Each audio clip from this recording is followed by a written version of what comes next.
अस्सलाम वालेकुम खातिन हज़रात, मैं हूं इसरार अहमद कसाना।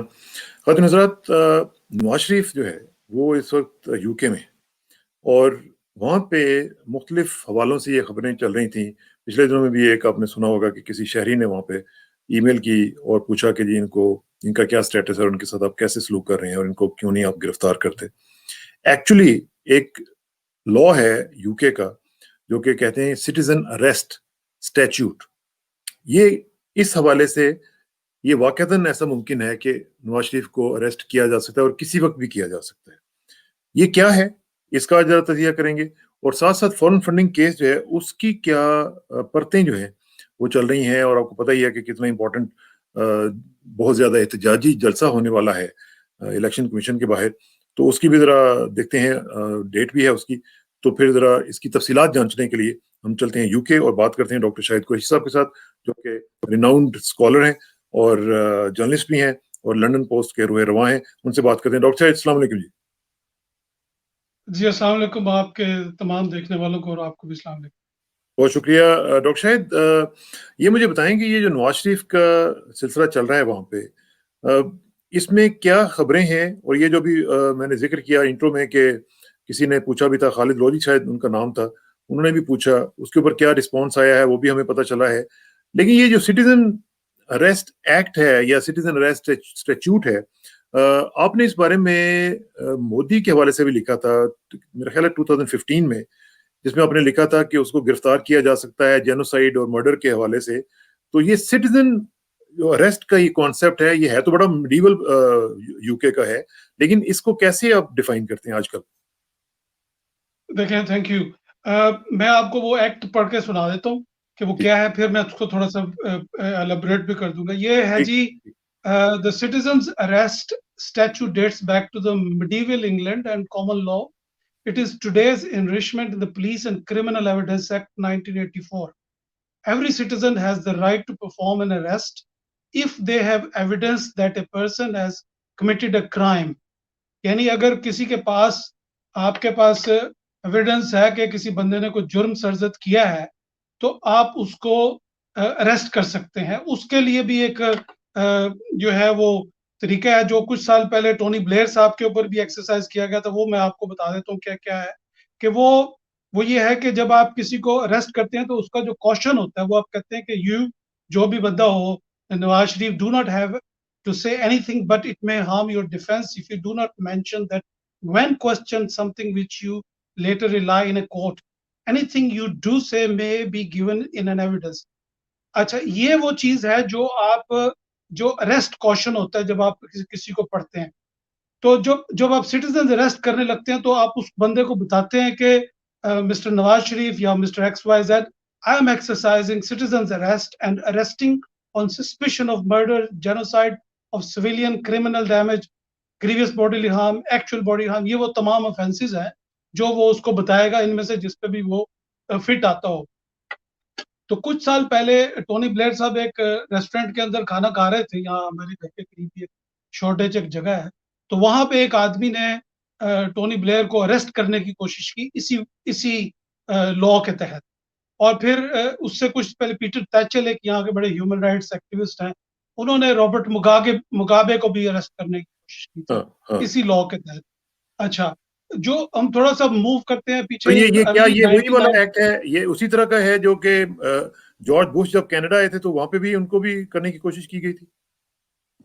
जो कनेडियन लॉ है मेरे ख्याल से हाँ, वो हमारे से कानून से मिलता जुलता होगा, डिफरेंट है। लेकिन जो हमारा हमारा जो यूके का जो लॉ है उसमें हमारे पास जो पिनोशे का जो केस है, वो एक केस लॉ के तौर इस्तेमाल होता है कि जनरल पिनोशे जब यूके में आया एज एन ऑफिशियल गेस्ट, और उसके बाद जो उसका अरेस्ट वारंट था वो स्पेनिश कोर्ट ने इशू किया हुआ था।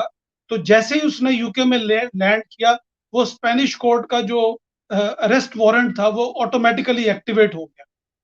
लेकिन ये हमारे पास जो पॉइंट ऑफ लॉ है वो ये नहीं है कि किस कोर्ट की जुरिस्डिक्शन के ने जो है वो अरेस्ट वारंट। हमारे पास जो केस लॉ है वो ये है कि आया कि एक बंदा मुजरिम है या नहीं है। इसका जवाब ये है कि क्योंकि नवाज शरीफ साहब जो है वो एक कन्विक्टेड क्रिमिनल है, he is absconder from prison. वो जेल की सजा जो है वो काट रहे थे और वहां से वो फॉल्स डॉक्यूमेंटेशन के तहत उन्होंने मुल्क से वो भागे हैं। यानी जो अभी तक मेडिकल एविडेंस जो सामने आ रही है, जो उनकी अपनी प्लेटलेट्स की जो रिपोर्ट आई है, हमारे एक जर्नलिस्ट है इमरान खान, उन्होंने एक प्रोग्राम में कहा है कि यहाँ पे जब उन्होंने टेस्ट करवाया तो उनकी प्लेटलेट्स जो थी वो 1,30,000 के करीब हो गई और वो पाकिस्तान में चंद हजार थी। तो जो इससे ये साबित होता है कि जो डॉक्यूमेंटेशन उन्होंने प्रेजेंट की वो फॉल्स प्रेटेंसेस पे की थी। अब जो मामला ये है कि नवाज शरीफ साहब ने अपने लिए ये चीज करके तमाम उन्होंने अपने रास्ते बंद कर लिए। मिसाल के तौर पे अगर वो वीजा के लिए दोबारा अप्लाई करते हैं तो वीजा एप्लीकेशन के अंदर एक क्लॉज होती है जिसमें लिखा होता है कि have you ever been convicted. उसमें आपको बताना होता है कि आप चाहे दुनिया की जिस अदालत में भी आपको सजा हुई हो, आपको एक्सप्लेन करना पड़ता है। चाहे वो आपका कार का चालान हुआ हो, आपने कोई टोकन ना दिया हो, या कोई माइनर ऑफेंस भी हो, वो भी आपको यहाँ की जो नेशनैलिटी और वीजा एप्लीकेशन फॉर्म होता है उसके अंदर उसको एक्सप्लेन करना पड़ता है। तो लिहाजा बहुत सारे लोगों के कानूनी माहिरीन की नजर में नवाज शरीफ साहब के पास इस वक्त कोई ऑप्शन नहीं है अपनी वीजा एक्सटेंशन की, या नेशनैलिटी लेने की, या अपनी वीजा कैटेगरी चेंज करने की कि बिजनेस वीजा पे चले जाएं, क्योंकि उसमें उनको ऐसा नहीं होता। डिक्लेयर करना पड़ेगा कि मैं एक कन्विक्टेड क्रिमिनल हूँ। ठीक है। इसके बाद उनके पास सिर्फ एक ऑप्शन बचती है, वो ये है कि वो होम ऑफिस में जाके कहें कि जी मैं बरतानिया के अंदर असाइलम अप्लाई कर रहा हूँ, ठीक। सियासी पनाह अप्लाई कर रहा हूँ क्योंकि मैं एक पॉलिटिशियन हुआ है। तो he has only one option left for him तो उसके एज फार उसके एज दिस उसके केस मुतालिक आपके पास कोई खबर है कि उन्होंने ऑलरेडी कर दिया हुआ है अप्लाई, या नहीं किया, या सोच रहे हैं? देखिए, ये तो अगर उन्होंने कर दिया होगा तो वो उसकी डॉक्यूमेंटेशन होम ऑफिस के पास होगी, बिकॉज ऑफ कॉन्फिडेंशियलिटी ठीक वो होम ठीक, ऑफिस वो तो नहीं बताता। उसको रिलीज नहीं करता इन्फॉर्मेशन को। ये तो जब वो अप्लाई कर देंगे, जब उनका वीजा, ये जो पासपोर्ट जब उनका एक्सपायर होगा तो उसके बाद उनके ऊपर ट्रेस जो है वो ठीक जो फिर वो ट्रेवल नहीं कर सकेंगे यहाँ पे। ठीक ठीक लेकिन ठीक। पासपोर्ट का जो यहाँ पे बहुत सारे कानूनदान बात कर रहे थे, जो गलत बात है वो ये है कि पासपोर्ट का एक्सपायर होना या रिन्यू ना होना का मतलब ये नहीं है कि उनकी पाकिस्तान की नेशनैलिटी खत्म हो जाएगी। Passport is a travel document. Nationality जो है वो जैसे ब्रिटिश लॉ के अंदर है कि अगर यहाँ होम सेक्रेटरी के पास इतनी पावर्स हैं कि अगर आप जिन लोगों ने नेशनैलिटी ली हो, जैसे कुछ टेररिज्म के केसेस हुए हैं कि जिनमें उन्होंने उन लोगों की नेशनैलिटी, ब्रिटिश सिटीजनशिप को रिवोक कर दिया, तो पहले सिटीजनशिप होती है, पासपोर्ट बाद में आता है। मियाँ साहब का अगर पासपोर्ट एक्सपायर हो जाता है तो उनकी पाकिस्तानी सिटीजनशिप खत्म नहीं होगी। खत्म नहीं उनकी होती। जो ठीक ट्रेवल ठीक। मूवमेंट है, मूवमेंट ऑफ टू ठीक। मूव अब्रॉड, वो खत्म हो जाएगी क्योंकि अच्छा, लेकिन लेकिन मुझे पाकिस्तान थोड़ा में सा वो कमिंग वांटेड है। Coming coming back to citizen arrest statute जो है, उसका जरा मुझे थोड़ा सा बताएं, उसकी प्रैक्टिकलिटी क्या हो सकती है, किस तरीके से ये मुमकिन है? क्योंकि अगर आपने मोदी के बारे में लिखा था, तो फिर अब ये इनके केस में उसकी प्रैक्टिकलिटी क्या होगी, कैसे ये मुमकिन होगा? देखिए, जैसे मोदी का केस था तो उसमें जो कुछ उसने जराइम किए हुए थे उसका तो अरेस्ट वारंट जो था वो यूएस कोर्ट ने भी इशू किया हुआ था ना। तो मोदी के जो जराइम थे वो तो पूरी दुनिया में वाइडली रिपोर्ट हुए थे, अखबारों में छपा हुआ था, मीडिया के पास रिपोर्ट्स थी। तो नवाज शरीफ साहब का जो केस है उसमें तो उनके स्कॉन्डर वांटेड होने के कोर्ट के जो है वो तो उनके घर के बाहर चिपसा किए गए हैं और वो वाइडली तमाम जो पाकिस्तानी प्रेस है उसके अंदर वो रिपोर्ट हुआ है, कोर्ट के ऑर्डर्स जो है ना वो पब्लिश हुए हुए हैं। तो वो कोई भी शहरी ये कह सकता है कि ये बंदा जो है एक मुजरिम है, पाकिस्तान की जेल में सजा काट रहा था और अब ये भाग के यहाँ आ गया है। इरेलीवेंट ऑफ उसका नाम और उसका स्टेटस क्या है, ये तो किसी के लिए भी आप इस कानून को जो है वो अप्लाई करते हैं। उसके बाद अगर जो पुलिस आती है तो पुलिस जो है पुलिस उसको ये नहीं कह सकती कि ये नवाज शरीफ है तो हम इसको छोड़ रहे हैं। They have to act on the complaint, they have to register the case. उसके बाद अगर मियाँ साहब बेल करवाना चाहें वहां पे पुलिस अब खुद भी बेल ले सकती है कि भाई ये ऑफेंस हम समझते हैं कि ये इतना बंदा नहीं भागेगा। लेकिन असल इशू ये है कि जो ऑफेंस यहाँ पे है उनका, जो मनी लॉन्ड्रिंग का जो केस है या एसेट बियॉन्ड मींस का, उस केस के अंदर जो रिस्पॉन्सिबिलिटी जो होती है वो पुलिस की या एजेंसी की नहीं होती कि वो प्रूव करे कि आप मुजरिम है या नहीं है। उन्होंने सवाल करना होता है कि ये जायदाद, ये प्रॉपर्टी, ये कार, ये घड़ी, ये सब कुछ तुम्हारे पास कैसे आया, इसको तुम कैसे साबित कर सकते हो। तो ये जो पाकिस्तान में नैब को कहते हैं कि जी नैब साबित करे, नैब का काम साबित करना नहीं है। नैब का काम है आपसे क्वेश्चन करना, आपका काम है उसको जवाब देना। तो यहाँ बर्डन पे ऑफ जो है प्रूफ मियाँ आपके साहब का ऊपर है। यही जो है जी, यहाँ पे अगर वो उसके घर पे छापा मारते हैं उनको अरेस्ट करने के लिए, वहाँ पे कोई मनी लॉन्ड्रिंग के कोई एविडेंस मिल जाती है, को कैश बरामद हो जाता है उस जगह से, उस प्रेमिसेस से जहाँ पे वो रह रहे हैं। मियाँ साहब के पास जो उनके पास विजिट वीज़ा है, उनके पास कोई मेडिकल ग्राउंड का वीज़ा भी नहीं है। तो उस विजिट वीज़े के अंदर उनको ये बताना पड़ेगा कि भई मैं यहाँ पे रह रहा हूँ, मेरे बच्चे रहते हैं या मेरी जो सोर्स ऑफ इनकम है, मैं इस घर में कैसे रह रहा हूँ, ये घर को कौन ओन करता है। वो एक लंबा एक प्रोसीजर शुरू हो सकता है उसके तो अंदर। डॉक्टर शाहिद, आपने लेकिन आपने आपका जो, क्योंकि आपका तो एक ताल्लुक लॉ के साथ भी रहा है, आपने पढ़ा है वहाँ पे ब्रिटिश लॉ जो है, तो मुझे ये जरा बताएं कि इस चीज के कितने चांसेस हैं कि कोई भी इस तरह का जो सिटीजन अरेस्ट का जो स्टैट्यूट है उसको कोई भी आदमी जाके वो एग्जीक्यूट कर दे, और कोई इस तरह के आपको चांसेस नजर आ रहे हैं इस वक्त? Well it is possible. जब यहाँ पे पिनोशे का जब केस हुआ था, तो जो जनरल पिनोशे जो चिली का डिक्टेटर था, तो वो चूंकि बरतानवी हुकूमत का मेहमान था, तो उसको बचाने के लिए उन्होंने उसको यहाँ के एक मेंटल हेल्थ क्लिनिक में दाखिल करवा दिया। फिर वो वहां पे रहा, तो उसके बाद उन्होंने उसको कहा कि जी he is not fit for the trial, क्योंकि वो एज बहुत ज्यादा हो गई थी, 80 साल से ज्यादा उसकी एज हो गई थी। उन्होंने कहा जी इसकी मेंटल हेल्थ नहीं ठीक है, तो ही is not fit for the two face the trial. लेकिन उसके बाद जो जनरल उसके साथ थे, उनके भी अरेस्ट वारंट इशू हुए थे। तो ये जो बात हम कर रहे हैं क्रिमिनल ऑफेंस की, और वो ऑफेंस जो है बरतानिया जो है वो कोई सेफ हेवन नहीं बननी चाहिए क्रिमिनल्स की, कि दुनिया में कोई बंदा कहीं दूसरे मुल्क में मर्डर करके, कोई ड्रग ट्रैफिकिंग, को मनी लॉन्ड्रिंग करके अगर कोई बंदा आ जाता है यहाँ पे और अनएक्सप्लेन्ड वेल्थ उसके पास है, तो इसका मतलब ये तो नहीं कि बरतानिया को जो है वो लाइसेंस टू किल मिल गया हर बंदे को कि वो भाग के यहाँ आ जाए।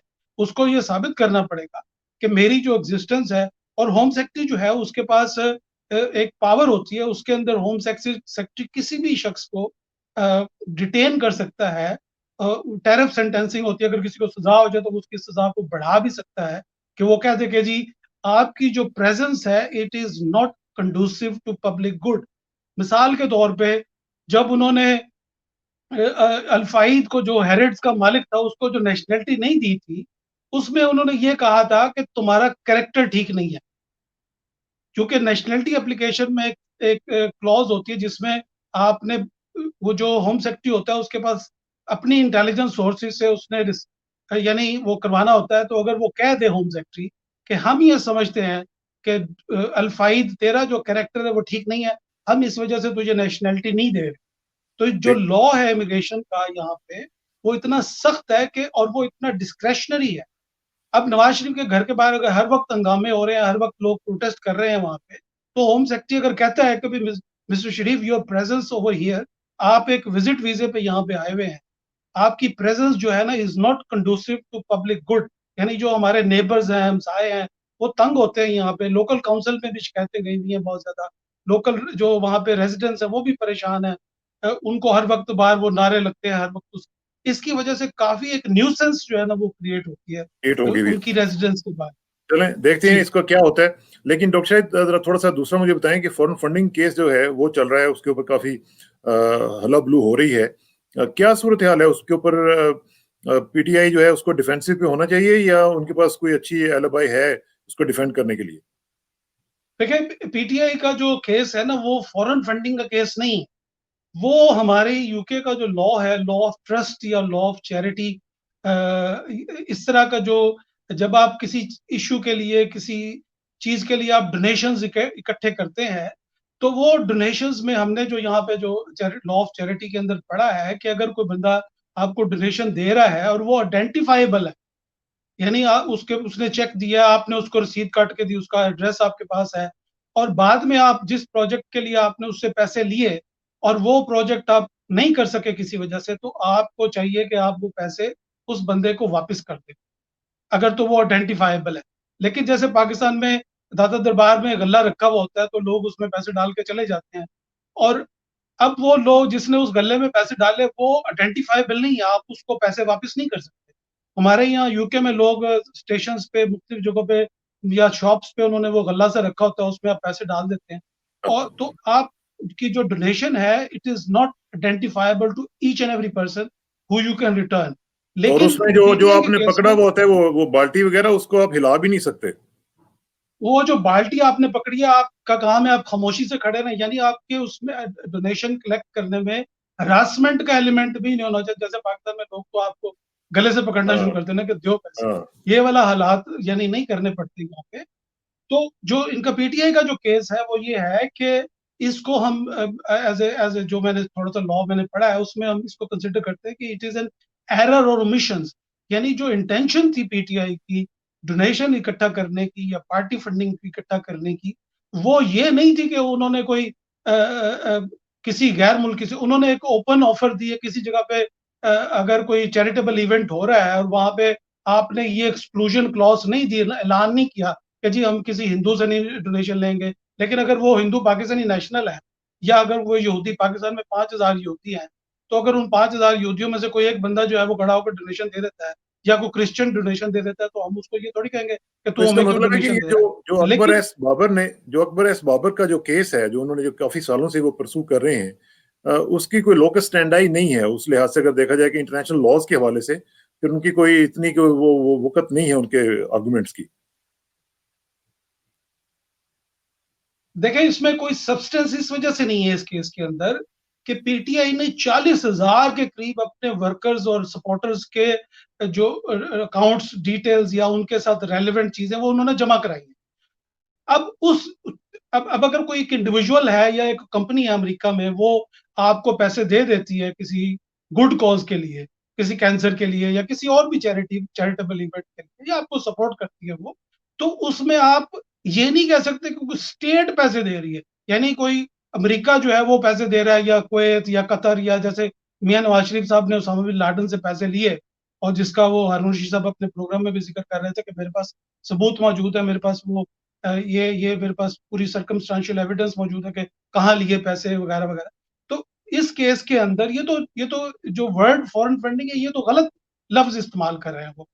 असल चीज ये है कि उसको पीटीआई को किसी स्टेट ने पैसे नहीं दिए, इंडिविजुअल्स ने पैसे दिए। अगर आप वो आइडेंटिफाइबल हैं इंडिविजुअल्स और आप समझते हैं कि उनके पैसे आपको नहीं लेने चाहिए, इलेक्शन कमीशन कहता है कि तुमने इनसे पैसे नहीं लेने थे, तो वो पैसे वापस कर दें उनको, और वैसे बात भी खत्म। ये जो लेकिन शायद ये जो डॉक्टर जो थे हमारे, उनका नाम मुझे भूल रहा है, मैं देख रहा था कि उन्होंने मुझे बताया था कि ये 2017 तक का जो लॉ था उसके मुताबिक तो ये इलीगल था ही नहीं, और 2017 के बाद भी अगर कोई इस तरह की कोई एक्टिविटी हो तो आप पैसे वापस दे दें।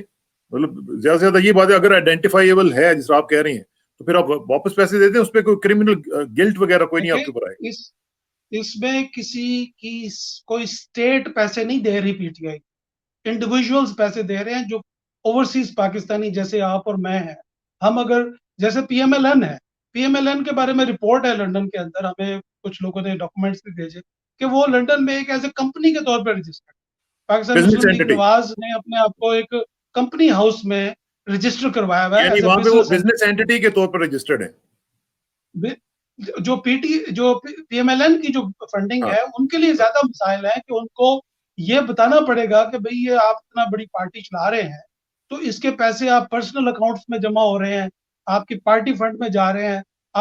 वो जो हम मीडिया में जो रिपोर्ट्स देखते हैं कि जी वो ठीक, पार्टी फंड्स को भी मियां नवाज शरीफ साहब ने मनी लॉन्ड्रिंग के लिए जो है वो इस्तेमाल।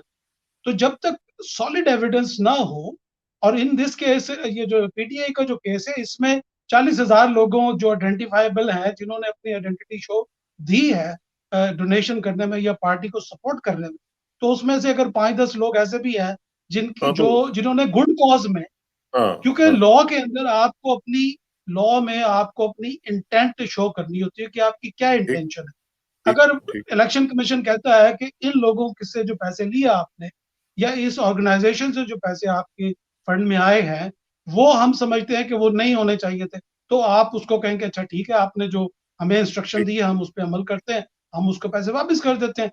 ठीक, आप किसी को पास्ट में जाके मौजूदा ठीक कानून है, के तहत आप सजा नहीं दे, ठीक है, ठीक क्योंकि है, जिस ठीक, वक्त अगर उस जलसे में या उस चैरिटी डोनेशन चैरिटी इवेंट के अंदर आप भी उसमें शामिल रहे हैं, अगर वहां पे ऐलान नहीं हुआ कि जी हम किसी काले से पैसे नहीं लेंगे किसी गोरे से नहीं लेंगे, आपको आपने एक एक्सक्लूजन इवेंट क्लॉज नहीं किया, थी उसमें। कोई आपने एक्सक्लूजन क्लॉज लोगों को नहीं बताई, तो जब एक बंदा, एक कानून जब उस वक्त मौजूद ही नहीं था और वो गुड फेथ में, जिस असल चीज है कि गुड फेथ है, अगर वो चीज गुड फेथ में आ रही है तो वो उसको आप उसकी नीयत के ऊपर शक तो नहीं कर सकते। तो ये जो ठीक पार्ट फॉरेन फंडिंग का जो केस है, ये तो अल्फाज ही गलत है।